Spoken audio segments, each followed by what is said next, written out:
Good morning sir. Good morning, good morning. Sir, ये संविधान हत्या दिवस क्या है? सर, पर आपने तो कहा था कि कॉन्स्टिट्यूशन सुप्रीम है, तो उसकी हत्या कौन कर सकता है? लगता है सर से कोई स्पेलिंग मिस्टेक हो गई है।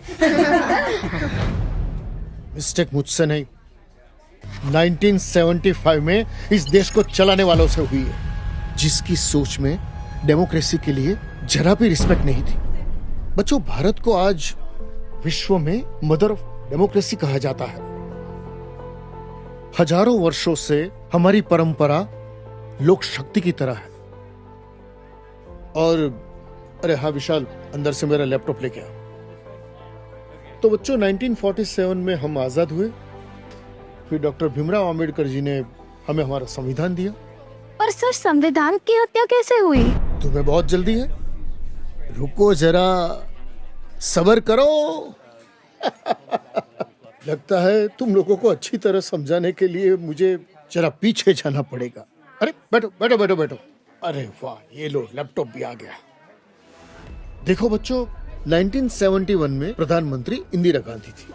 उन्होंने चुनाव प्रचार के दरमियान अपने चुनाव क्षेत्र रायबरेली में अपने फायदे के लिए सरकारी मशीनरी का गलत इस्तेमाल किया, और वो अदालत में साबित भी हुआ। और 12 जून 1975 को इलाहाबाद हाई कोर्ट ने प्रधानमंत्री इंदिरा गांधी को दोषी करार दिया। ओह, तो उन्हें सजा मिली क्या? मिली ना। कोर्ट ने 6 साल के लिए उनके चुनाव लड़ने पर रोक लगा दी। तो फिर वो पीएम नहीं रही? अरे श्रीमती गांधी अपनी सत्ता कभी छोड़ना ही नहीं चाहती थी, तो देश भर में उनके खिलाफ आंदोलन उठे। और 50 साल पहले ठीक आज ही के दिन, यानी 25 जून 1975 को दिल्ली के रामलीला मैदान में भारत रत्न जयप्रकाश नारायण ने एक ऐतिहासिक रैली की, जहां अपने राष्ट्र कवि रामधारी सिंह दिनकर की पंक्तियां खूब गूंजी। सिंहासन खाली करो, जनता आती है। फिर सर?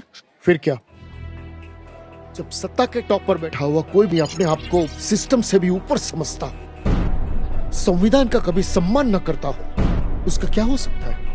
उसी दिन इंदिरा गांधी ने अपनी सत्ता बचाने के लिए एक खतरनाक कदम उठाया, जिसने पवित्र संविधान के मूल्यों की हत्या कर दी। संविधान के आर्टिकल 352 का दुरुपयोग करके देश में आपातकाल लगा दिया। भाइयों और बहनों, राष्ट्रपति जी ने आपातकाल की घोषणा की है। 25 जून 1975 की रात से ही देश में लागू हो गई इमरजेंसी।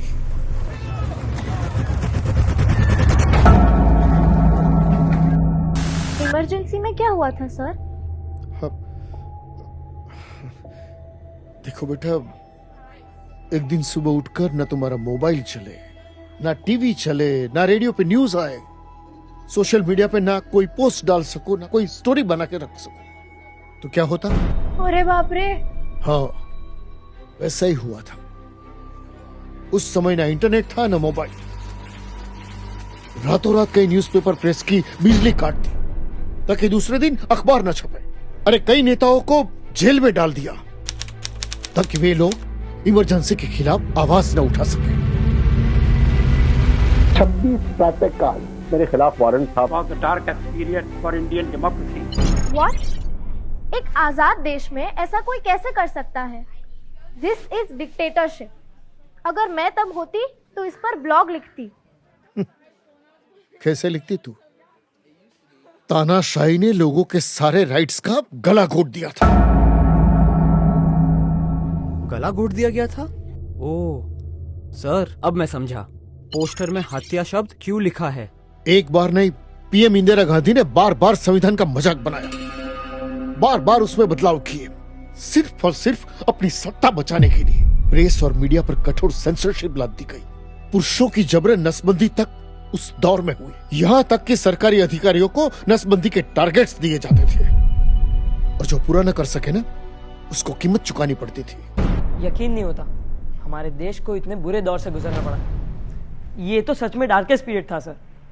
इतना ही नहीं, इंदिरा गांधी सरकार ने बड़े स्तर पर डिमोलिशन अभियान चलाया। दिल्ली के तुर्कमान गेट और कई दूसरे क्षेत्रों में न जाने कितने घर गिरा, जिससे दंगे भड़के, कई लोगों की जान गई।